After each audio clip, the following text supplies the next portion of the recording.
Let's go, if I can, Chris, to this announcement mid-afternoon our time from the president, former president, always called the president as we know in the United States, Donald Trump, Mar-a-Lago.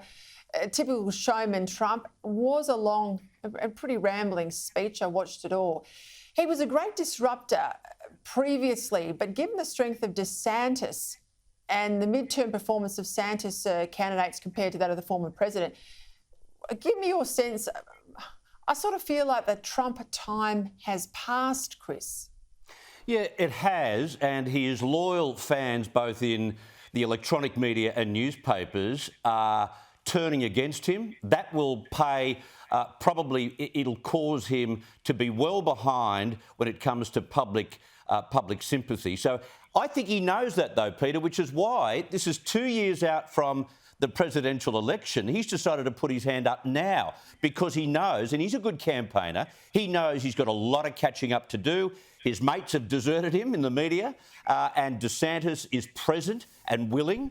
And I think you saw him prior to 2016 put his hand up as a nominee in June of 2015, which was 18 months before. He's gone a full 2 years before, and I think I think he's answering at that question, Peter, in that he knows he's got more catching up to do this time than what he did when he was facing Hillary Clinton. But I fell asleep today after 40 minutes. You mentioned rambling. It was more rambling than I've ever seen Donald Trump. It was only in the last 5 minutes that he was back to his rallying best. But before then, gee, it was boring.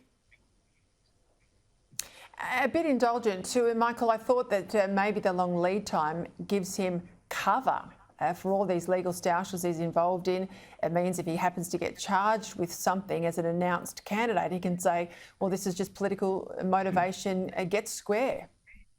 Yeah, I think there's certainly been that speculation, hasn't there? It'll be interesting to see how he goes. I think Chris is right. I don't think Trump's got the momentum now, even within the Republican Party. But as we've seen in the UK, a number of these Northern Hemisphere political parties, the politicians can say what they like and the party apparatchiks can do what they like. But when the grassroots get in there and vote in the primaries, he might still have the clout. Let's see. So it's a long way to go. Don't underestimate him. Don't underestimate him. Don't underestimate him.